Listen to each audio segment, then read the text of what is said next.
नमस्कार दोस्तों, कैसे आप सब? आशा करता हूँ मस्त होंगे। दोस्तों हमारे ये करेले की नर्सरी अभी तैयार हो रही है और लगभग ये तैयार है। मुश्किल से 2-4-8 दिनों में हमें इसको टीपी करना पड़ेगा। जैसा कि आप देखते हैं ये, ठीक है? ये आप देखें, इसकी जड़ें जो है ग्रोथ ले चुकी हैं, नीचे से थोड़ा-सा और कुल्फ़ी बनना बाकी है अभी। 2-4 दिनों में ये हो जाएगा। लगभग 1 सप्ताह, ज़्यादा से ज़्यादा 1 सप्ताह लगेंगे इस नर्सरी को तैयार होने में, यानी कि ट्रांसप्लांट करने के लिए, ठीक है? ऐसा समय जहाँ कि हम पौधे को निकाल कर टीपी कर सकते हैं, उस समय को आने में हमारा ये 1 सप्ताह और बाकी है। करेले का अंकुरण हम ठंड के समय पर कैसे ले सकते हैं, इसके लिए वीडियो हमने बना चुका है। आप चाहें तो आई बटन पर जाके उसको देख सकते हैं। आप देख सकते हैं ये मेरे सामने ये ट्रे है करेले की, तो इसमें लगभग मेरे हिसाब से इसमें 80 से 90% इसमें करेले का जर्मिनेशन हमारा हो चुका है। आप इस तरीके से इसको देख सकते हैं, ठीक है? तो अभी हम इसमें चर्चा करेंगे कि हम नर्सरी को जब तैयार करते हैं तो हमने इसके पहले वीडियो पर आपको बता चुका है कि सीड को जर्मिनेट कैसे कर सकते हैं। अब हम जानते हैं कि जब आपका सीड जर्मिनेट हो जाए तो इसके बाद हमें क्या-क्या सावधानी बरतनी पड़ती है, ठीक है? ठंड के समय पर खासकर। नमस्कार, मैं हूँ राकेश साहू, आप देख रहे हैं एग्रो जीवन बातें किसान की। दोस्तों ये आपका अपना चैनल है। अगर चैनल पर दी गई जानकारी आपको पसंद आती है तो वीडियो को एक लाइक ज़रूर करें और चैनल यदि पहली बार आए हैं तो चैनल को सब्सक्राइब करना ना भूलें। पहला पॉइंट है हमारा वो ये कि सिंचाई हमें कब करनी है और कितनी करनी चाहिए। दूसरा ये कि उसमें जो फंगस है उसका निपटारा हमें कैसे करना चाहिए ताकि आपकी जो फसल है वो फंगस से सुरक्षित हो। और तीसरा ये कि आप इंसेक्टों से कैसे अपनी नर्सरी को बचा सकते हैं ताकि जो पौधा आप खेत पर ट्रांसप्लांट करें वो सुरक्षित हो, रोग से मुक्त हो। और चौथा ये, तो जब तापमान आपका कम हो या ज़्यादा हो तो आप अपनी नर्सरी को कैसे उससे बचा सकते हैं, क्योंकि ज़्यादा ठंड भी होती है तो भी नर्सरी आपकी ख़राब होती है और यदि तापमान ज़्यादा होता है तो भी आपकी नर्सरी जो है डैमेज होती है। पहला जो पॉइंट है वो है दोस्तों सिंचाई, कि सिंचाई हमें कितनी करनी चाहिए और कब करनी चाहिए। दोस्तों नर्सरी पर सिंचाई बहुत ही महत्वपूर्ण है। नर्सरी पर आपको सिंचाई हर दिन करनी पड़ती है, लेकिन बहुत ही कम मात्रा में करनी पड़ती है, ठीक है? सिंचाई आपको हर दिन करनी है मगर कम मात्रा में करनी है। सुबह के टाइम आप थोड़ा पानी ज़्यादा भी दे देते हैं तो चल जाता है। शाम के टाइम जब भी आप इसमें सिंचाई करें तो आपको ध्यान रखना है कि बहुत ही हल्की सिंचाई करनी है, क्योंकि यदि आप शाम के समय पर नर्सरी पे ज़्यादा पानी डालते हैं तो डंपिंग आप होने की समस्या आपकी आ जाती है। जहाँ से आपकी मिट्टी या कोकोपीट खत्म होती है और पौधा बाहर निकलता है, वहाँ से जो पौधा है आपका वो उसमें जो है सिकुड़न आ जाती है और वो गल जाता है वहाँ से, उससे हम डंपिंग आप बोलते हैं। तो डंपिंग आप जब आ जाती है अपनी फसल पर तो आपकी जो नर्सरी है वो 2 दिन में ही आपकी समाप्त हो जाती है। इस बात का ध्यान रखना है कि डंपिंग आप आपकी नर्सरी पर नहीं आना चाहिए। तो उसका जो मुख्य फैक्टर होता है वो है सिंचाई। आप यदि ज़्यादा सिंचाई कर देंगे, आप जो अभी शाम के समय पर पानी डालते हैं, वो रात भर उसमें नमी बनी रहती है। तो आप सिंचाई करें, लेकिन जितनी आवश्यकता हो उतनी करें, ज़्यादा आपको सिंचाई नहीं करनी है। सुबह के समय आप नर्सरी में ज़्यादा सिंचाई भी कर देते हैं तो दिक्कत नहीं है, क्योंकि जो सूरज की रोशनी होती है, धूप के कारण वहाँ पर जो नमी है वो कम हो जाती है ऑटोमेटिकली। हमारे 20,000 सब्सक्राइबर होने वाले हैं, अभी लगभग 18,000 सब्सक्राइबर हमारे हो चुके हैं। जैसे ही हमारे 20,000 सब्सक्राइबर होंगे, तो हम किसानों के बीच में जो भी किसान हमारे सब्सक्राइबर भाई हैं और कमेंट के माध्यम से हमें लिख के भेजेंगे अपना नाम और पता, और साथ में लिखेंगे कि मैं किसान हूँ, तो आपका जो नाम है वो रजिस्टर्ड हो जाएगा हमारे गिव वे पर, जो कि फ्री होगा 5 कांटे का। यानी जो इलेक्ट्रिक कांटे होते हैं ना, स्केल जिसे हम बोलते हैं इंग्लिश में, तो वो उसका हम गिव वे 5 गिव वे करने वाले हैं। हम चुनिंदा किसान भाइयों को एक भेंट के रूप में हम देंगे, तो उसमें पार्टिसिपेट करने के लिए आपको अपना नाम और पता और साथ में मैं किसान हूँ जानते हैं कि नर्सरी को हम फंगस से कैसे बचा सकते हैं। तो नर्सरी पर फंगस मुख्यतः जो आता है वो डंपिंग आप आता है, जड़ गलन आती है। तो ये दोनों ही फैक्टर जो होते हैं, दोनों ही फंगस जो होते हैं वो आपकी सिंचाई से काफ़ी हद तक इसमें कनेक्शन रहता है इसका, ठीक है? अगर आप सिंचाई ज़्यादा करेंगे तो आपको डंपिंग आ भी आएगा और जड़ गलन में भी, इसलिए आपको पानी की जो मात्रा है वो संतुलित मात्रा में उसको देनी है। लेकिन फिर भी यदि आपका जाता है तो आप उसके लिए क्या कर सकते हैं, रेडोमिल जो होता है हमारा, जिसमें कि मेटालेक्सी प्लस मैनकोजेब होता है, ठीक है? आप उसका स्प्रे ले सकते हैं, लेकिन उसकी जो मात्रा है वो आपको आधी रखनी पड़ेगी। जैसे एक पाउच होता है उसका 50 ग्राम का, तो वो आपको क्या करना पड़ेगा, आधा उसमें डालना पड़ेगा एक 15 लीटर की टंकी पर, और उसको आप हल्का-हल्का इसमें स्प्रे करें। 3 से 4 दिनों में 1 स्प्रे आप इसमें कर सकते हैं। इसके अलावा आप क्या कर सकते हैं, रोको का इस्तेमाल कर सकते हैं, जिसमें कि थायोफेनाइट मिथाइल होता है।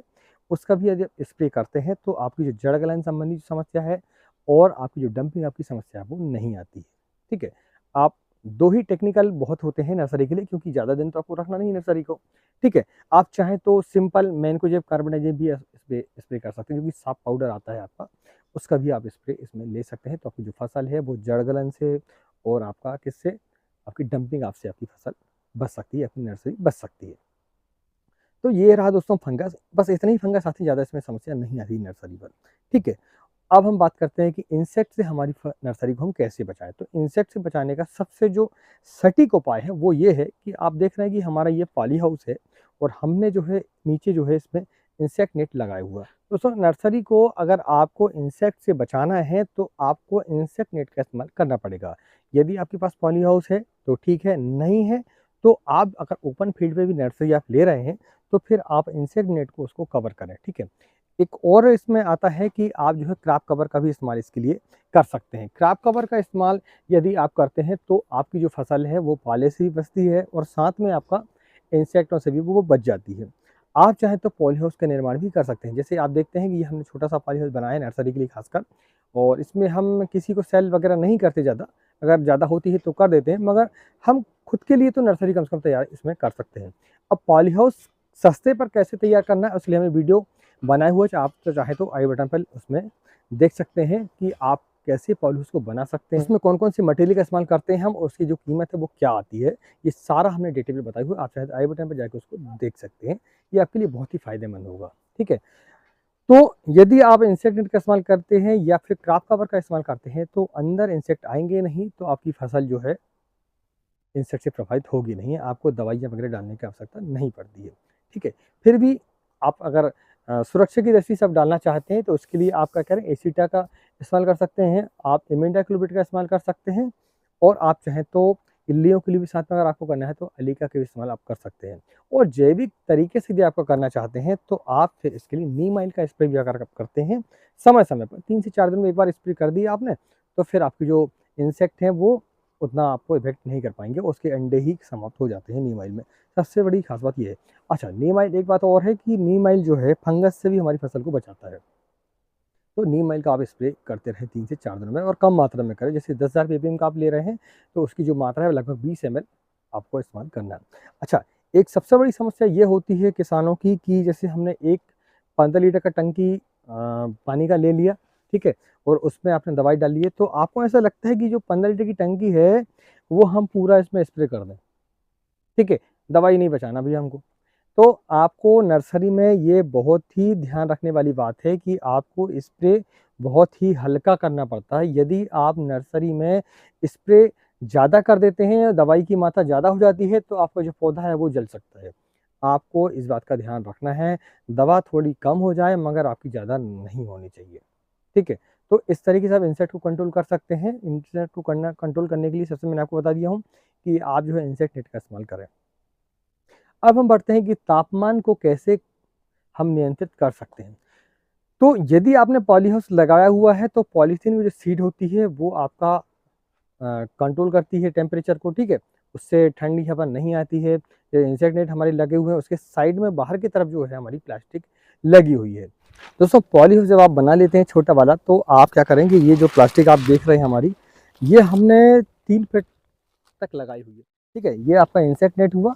तो यहाँ से जो हवाएं हैं वो अंदर जाती हैं और बाहर भी निकलती है। यदि गर्मी अंदर बढ़ जाती है तो हवा के थ्रू जो है वो गर्मी हमारी बाहर भी निकल जाती है, क्योंकि जैसे ही एयर सर्कुलेशन यहाँ से होता है, यानी कि हवा यहाँ से जाएगी अंदर और उस तरफ से हवा जब निकलेगी तो जो गर्मी है वो कम हो जाती है। और जब ठंड के समय पर क्या करते हैं इसमें कि जैसे अभी शाम के 4 बजे हुए हैं, तो हम क्या करेंगे, अभी आधे घंटे के बाद इस प्लास्टिक को जो है नीचे गिरा देंगे। ठीक है, इसको नीचे गिरा देंगे तो होगा क्या कि जो सर्द हवाएं हैं हमारी वो अंदर पॉली हाउस के अंदर नहीं जा पाएगी। तो इससे जो अंदर है वो तापमान आपका बना रहेगा, पाले का असर आपका कम हो जाता है। और यदि आपका तापमान ज़्यादा हो रहा है गर्मियों के समय पर, तो फिर क्या करते हैं हम कि इसमें ग्रीन नेट का इस्तेमाल करते हैं ऊपर। ठीक है, नीचे से भी लगा सकते हैं आप, और आपका पॉली हाउस थोड़ा छोटा है तो फिर आप ऊपर से भी इसमें हम ढक देते हैं, कोई दिक्कत नहीं है इसमें।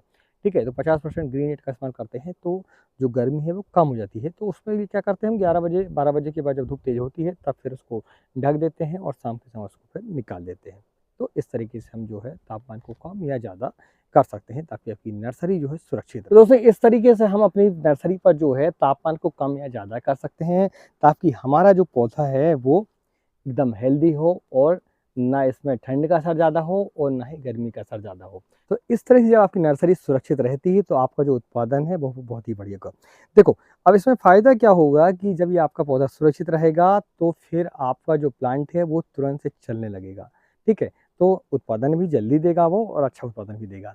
तो दोस्तों, आपको ये जानकारी कैसी लगी प्लीज़ हमें कमेंट करके ज़रूर बताएँ। और यदि आप गिव में भाग लेना चाहते हैं तो अपना नाम और पता अवश्य रूप से लिखें। और मिलते हैं अगली वीडियो, तब तक नमस्कार, जय हिंद, जय किसान, जय जवान।